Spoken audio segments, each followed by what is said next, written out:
우리의 머리카락은 날씨에 참 많은 영향을 받는다고들 하죠. 습도에 민감한데 그래서 이탈리아 대표하는 천재 미술가이자 과학자 레오나르도 다빈치가 처음으로 머리카락의 이런 성질을 이용해서 모발 습도계를 만들었었다고 합니다. 르네상스 시대에는 모발 습도계를 갖고 날씨 예보에 활용을 했었다고도 하는데요. 참 흥미로운 이야기 같습니다. 오늘은 이 이야기 자세히 나눠보도록 하겠습니다. K웨더의 반기성 센터장과 함께합니다. 어서 오세요. 네, 안녕하세요. 네. 오늘 재밌는 얘기인데 이게 모발 습도계에 사용된 머리카락이 프랑스 여인의 것이다. 뭐 이런 내용이 있더라고요. 맞습니까? 네, 맞습니다. 네. 저희들도 이제 대학 시절에 기상관측 체험 캠프 여기서 이제 실습 용도로 모발 습도계를 만들어 보기도 했었어요. 근데 이제 말씀하신 것처럼 동양인의 머리카락보다는 서양인의 머리카락이 습도에 더 민감하다 그래요. 그래서 이제 세계적으로 모발 습도계에 사용하는 머리카락은 15살에서 16살 프랑스 금발 여성의 머리카락이라고 합니다. 사실 이 머리카락 같은 경우에는 상당히 그 날씨에 민감하잖아요. 머리가 잘 헝클어지는 것 같은데 막 비 오는 날 특히나 잘 안 되고 막 그런 느낌도 들어요. 네, 그렇습니다. 비 오는 날에 대기 중에 습도가 높아지면 가로로 약 14%, 세로로 약 12% 정도가 늘어납니다. 그러니까 이제 습도가 높은 날씨에는 머리가 쉽게 헝클어지잖아요. 이게 바로 이제 실제로 습도가 높기 때문인데 이 때문에 이제 사람들은 겨울보다는 여름에 이발을 좀 더 자주 하게 되죠. 이제 우리 속담 중에 머리가 잘 헝클어지면 비올증조라는 속담도 있거든요.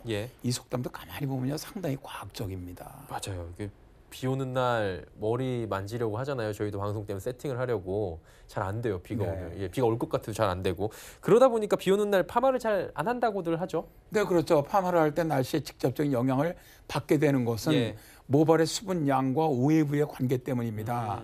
습도가 높으면 모발의 수분을 많이 머금기 때문에 웨이브의 결합력이 약해져요. 그리고 이제 모발의 주세 결합인 단백질 결합이라는 것이 있는데 습도가 높으면 주세 결합의 결합력도 약해진다고 해요. 또 이제 습도가 높으면 아무래도 파마약이라든가 염색약도 희석되거든요. 그러다 보니 약효에 약간의 영향을 주는 부분도 있다고 합니다. 그렇지만 최근에는 약제의 나노화 기술, 또 뭐 열기구, 또 세팅기, 디지털 펌기 등으로 좀 열을 균등하게 주면서 수분의 영향을 최소화할 수 있기 때문에 날씨의 영향은 뭐 예전처럼 그렇게 많이 받지는 않는다고는 합니다. 그러다 보니까 이제 헤어 관리 업계에서는요. 기후변화 이용한 마케팅하면 어떨까 이런 생각도 드는데 어때요? 실제로 이런 날씨를 헤어 관리에 좀 활용하는 곳이 있어요. 한 헤어 관리 업체에서는 고객들의 모발 상태라든가 손질법이라든가 직업 또 취미 혹은 라이프 스타일 등을 고려해서 1:1 맞춤식 헤어 서비스를 제공을 하는데요. 여기에 이제 날씨라는 요소를 추가해서 1:1 맞춤식 헤어 서비스를 제공하고 있습니다. 자, 이곳의 흥미로운 점은 지역별 기후 특성에 따른 분석 자료를 활용을 해서 요일별이나 날씨에 따라서 대표 상품을 만들어 활용하고 있다는 거예요. 이 헤어관리 업체의 대표는 지역마다 다른 날씨와 계절 분석에 따라서 헤어스타일을 제공하는 지역별 맞춤식 헤어 프랜차이즈를 운영하고 있는데요. 이 양반이 예전에 일본에 갔을 때 떠오른 아주 기발한 아이디어에서 착안한 것이라고 해요. 일본에서 착안했다고 하는데 일본은 그렇다면 헤어스타일하고 날씨하고 어떤 관계가 따로 있나요? 네. 일본의 스타일과 패션은 도쿄를 중심으로 하는 관동지방, 오사카를 중심으로 하는 관서지방으로 둘로 나뉜다 그래요.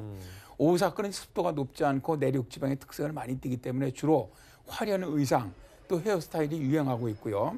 반대로 바다를 끼고 있어서 습도가 높은 편인 도쿄는 모노톤의 의상과 단정한 헤어스타일이 대세를 이룬다고 합니다. 그리고 날씨와 습도 그리고 물에 들어있는 광물 함량이 다른 각 지역에 맞게 어떻게 보면 의류 또 헤어스타일이 발달한 거죠. 근데 한국도 가만히 보세요. 지역의 지리적인 특성에 따라 기후가 다르거든요.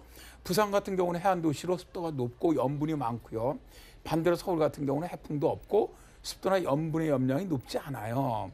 그래서 이 헤어 관리 업체에서는 서울과 부산에서는 다른 방법을 사용한다고 합니다.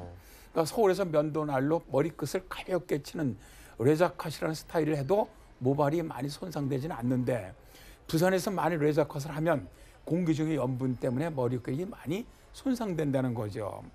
또 바람이 많이 불어서 스타일 고정력에 있어서도 두 도시가 차이가 많이 난다고 합니다.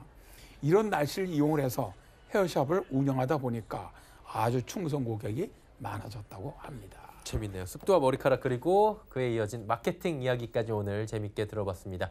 K웨더의 반기성 센터장과 오늘도 함께했습니다. 고맙습니다. 네, 감사합니다.